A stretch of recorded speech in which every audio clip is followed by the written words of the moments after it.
کی نافرمانی کرنے والی بیوی کا دردناک انجام۔ پلیز ویڈیو کو آخر تک ضرور دیکھیں اور ہمارے چینل کو سبسکرائب کریں۔ رات کی تاریکی میں پرانی حویلی کے دروازے پر دستک ہوئی۔ باہر ٹھنڈی ہوا چل رہی تھی اور آسمان پر بادل گہرے ہو رہے تھے، جیسے کوئی طوفان آنے کو تھا۔ اندر بیٹھا احمد ایک پرانی کرسی پر جھول رہا تھا۔ اس کے چہرے پر ایک عجیب سکون تھا، مگر آنکھوں میں ایک بھیانک چمک۔ اس نے آہستہ آہستہ دروازہ کھولا۔ باہر اس کی بیوی زینب کھڑی تھی، بھیگی ہوئی، خوفزدہ، کپڑے کیچڑ سے بھرے ہوئے۔ وہ کانپ رہی تھی۔ احمد، مجھے اندر آنے دو پلیز۔ احمد نے ایک نظر اس پر ڈالی، پھر ہلکی مسکراہٹ کے ساتھ دروازہ کھول دیا۔ زینب اندر آئی، مگر جو ہی اس نے قدم رکھا اس کے پیروں کے نیچے کچھ چکنا سا محسوس ہوا۔ اس نے نیچے دیکھا، فرش پر سرخ نشان تھے، جیسے کسی نے گیلے خون سے فرش پر قدموں کے نشان چھوڑے ہوں۔ یہ کیا ہے احمد؟ زینب نے خوف سے سوال کیا۔ احمد نے کرسی پر بیٹھتے ہوئے سگریٹ جلائی اور دھوئیں کا کش لے کر بولا، یہی تو وہ چیز ہے جو میں تمہیں دکھانا چاہتا ہوں زینب۔ احمد اور زینب کی شادی کو 3 سال ہو چکے تھے، مگر زینب ہمیشہ خود کو ایک آزاد عورت سمجھتی تھی۔ احمد کو یہ پسند نہیں تھا کہ وہ اس کی مرضی کے بغیر کہیں جائے، کسی سے زیادہ بات کرے یا اس کے فیصلوں کو چیلنج کرے۔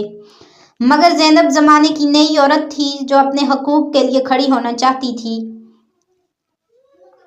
کچھ دن پہلے زینب نے احمد کی نافرمانی کرتے ہوئے اپنے دوستوں کے ساتھ ایک پارٹی میں جانے کی ضد کی تھی۔ احمد نے سختی سے منع کیا، مگر زینب نے پرواہ نہ کی اور چلی گئی۔ جب وہ رات گئے واپس آئی تو احمد خاموش تھا۔ اس کی آنکھوں میں ایک عجیب سی چمک تھی، مگر اس نے کچھ نہ کہا۔ زینب نے سمجھا کہ معاملہ ختم ہو گیا، مگر احمد کے دل میں انتقام کی چنگاری بھڑک چکی تھی۔ اگلی رات جب زینب گہری نیند میں تھی، اسے یوں محسوس ہوا جیسے کوئی اسے گھور رہا ہو۔ وہ چونک کر اٹھی۔ کمرہ تاریک تھا، مگر ایک کونے میں احمد کھڑا تھا۔ اس کے ہاتھ میں ایک پرانا لکڑی کا ڈنڈا تھا۔